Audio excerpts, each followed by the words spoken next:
Hi friends, welcome to Viddu's world. మనిషి జీవితం నిరంతరం ప్రవహించే ఓ నది లాంటిది. గడిచిన క్షణం మళ్ళీ తిరిగి రావడం అసాధ్యం. కాబట్టి జీవితాన్ని సంపూర్ణంగా అనుభవిస్తూ, ఆస్వాదిస్తూ, ఆనందంగా జీవించాలి. అంతేకాని ఆలోచనలతో ఆగిపోవద్దు. ఆలోచన, ఆందోళన అనేవి ఎప్పుడూ కూడా గతం గురించో, భవిష్యత్తు గురించో ఉంటాయి. దానివల్ల మనం ఎంతో విలువైన ఈ క్షణాన్ని వృధా చేస్తుంటాం. ఒక ఊరిలో ఒక రైతు ఉండేవాడు. అతడు అమాయకుడు. అతనికి కొంత వ్యవసాయ భూమి కూడా ఉండేది. అదే అతని జీవనాధారం. అతని పొలం, వ్యవసాయం తప్ప ఇంకేమీ తెలియదు. అతని ఊరికి ఆనుకుని పెద్ద పెద్ద పర్వతాలు ఉండేవి. అవి పచ్చటి పచ్చికతో కప్పబడి చాలా అందంగా ఉండేవి. వాటిని చూసినప్పుడల్లా ఆ రైతుకు ఆ పర్వతాల అంచులకు వెళ్ళాలనే కోరిక ఉండేది. కానీ వెళ్ళలేకపోయాడు. అలాగని ఆ పర్వతాలు అతనికి అంత దూరంలో కూడా లేవు. అతనిలో పర్వతాలు ఎక్కాలనే కోరిక కూడా చాలా బలంగా ఉండేది.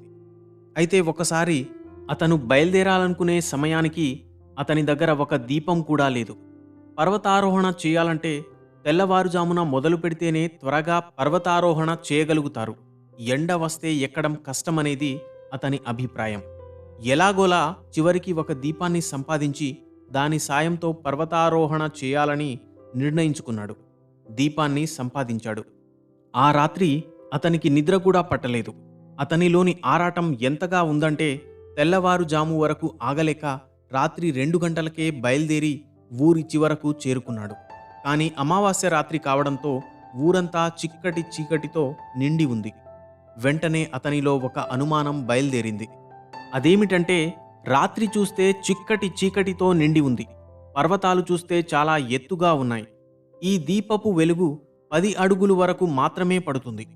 పర్వతాలేమో 10 మైళ్ళ ఎత్తులో ఉన్నాయి. అంతెత్తును ఈ చిన్న దీపం సాయంతో నా ప్రయాణం ఎలా సాగగలుగుతుంది? చిన్న నావతో సముద్రాన్ని దాటే సాహసం ఎలాగో ఈ చిన్న లాంతరు సాయంతో అంత ఎత్తైన పర్వతాలను ఎక్కడం కూడా అలాగే అని అక్కడే ఆగిపోయాడు. సూర్యోదయం కోసం ఎదురు చూస్తూ అక్కడే కూర్చున్నాడు. ఇంతలో ఒక వృద్ధుడు ఒక చిన్న దీపంతో పర్వతంపైకి వెళుతున్నాడు.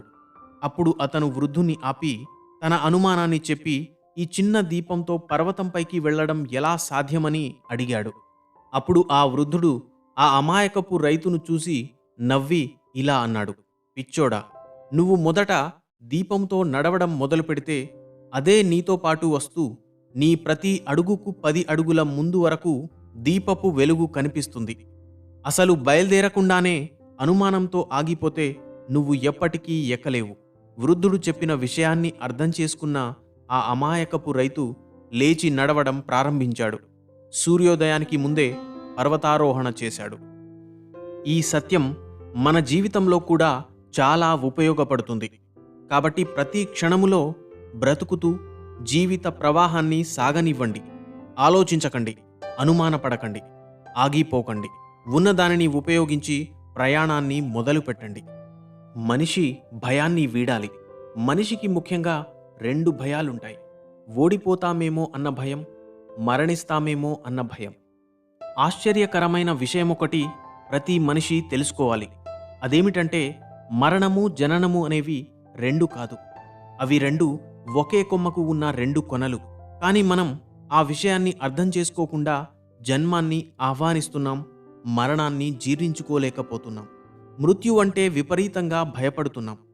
భయంతో ఏ విషయాన్ని అర్థం చేసుకోలేం. అలాగే మరణాన్ని కూడా. జీవన నావ జననంతో ప్రారంభమైతే మరణంతో అంతమవుతుంది. తూర్పున ఉదయించిన సూర్యుడు పడమట అస్తమించక తప్పదు. అలాగే బ్రతుకు, జీవనము కూడా. మరణాన్ని ఎవ్వరూ తప్పించుకోలేరు. దాని నుండి ఎంతో దూరం పరుగెత్తలేరు. ఒకసారి విష్ణువు శివుణ్ణి కలవడానికి కైలాసానికి వెళ్ళాడు. ఆయన వాహనం దిగి లోపలికి వెళ్ళాడు. అయితే ఆయన వాహనమైన గరుత్మంతుడు ద్వారం దగ్గరే ఆగిపోయాడు. అతనికి ద్వారబంధమునకు అలంకరించిన తోరణంపై గజగజా వణుకుతున్న పావురం ఒకటి కనిపించింది. అది చూసిన గరుత్మంతుడు, అయ్యో, ఎందుకు అలా వణికిపోతున్నావు? ఏమైంది అని అడిగాడు. అందుకు పావురము ఏడుస్తూ, మీకంటే ముందే యమధర్మరాజు శివుణ్ణి కలవడానికి లోపలికి వెళ్ళాడు. వెళ్లే ముందు నా వంక ఆశ్చర్యంగా చూసి అదో రకంగా నవ్వుతూ వెళ్ళాడు. దానర్థం నాకు చావు దగ్గరపడింది. నాకు తెలుసు, తప్పకుండా యముని రహస్య నవ్వులో నా చావు నాకు కనపడింది అని వెక్కి వెక్కి ఏడవసాగింది. అందుకు గరుడు, లే ఏడవకు, నువ్వు యవ్వనంగా ఆరోగ్యంగా ఉన్నావు. చావు రావడానికి ముసల్దానివి కాదు, అనారోగ్యంగానూ లేవు. ఇక యమధర్మరాజు భయమంటావా? రా, నా వీపు మీద కూర్చో, నిన్ను నిమిషములలో కోటానుకోట్ల ఆమడ దూరంలో ఉన్న లోకాలోక పర్వతం మీద దించుతాను. ఇక యమధర్మరాజు నిన్ను పట్టుకోలేడు, మృత్యువు నీ దరిదాపుల్లోకి కూడా రాదు అన్నాడు. అక్కడ నీకు శత్రువులు కూడా ఎవ్వరూ ఉండరు అని చెప్పాడు. అది విని ఆ పావురం ప్రాణం లేచి వచ్చినట్లయింది. చెప్పినట్టుగానే గరుత్మంతుడు పావురాన్ని దూరంగా ఉన్న పర్వతాల మీద నిర్జన ప్రదేశంలో వదిలి వెళ్ళిపోయాడు. తిరిగి వచ్చి గరుడు మరలా కైలాసంలో ద్వారం దగ్గర కూర్చున్నాడు.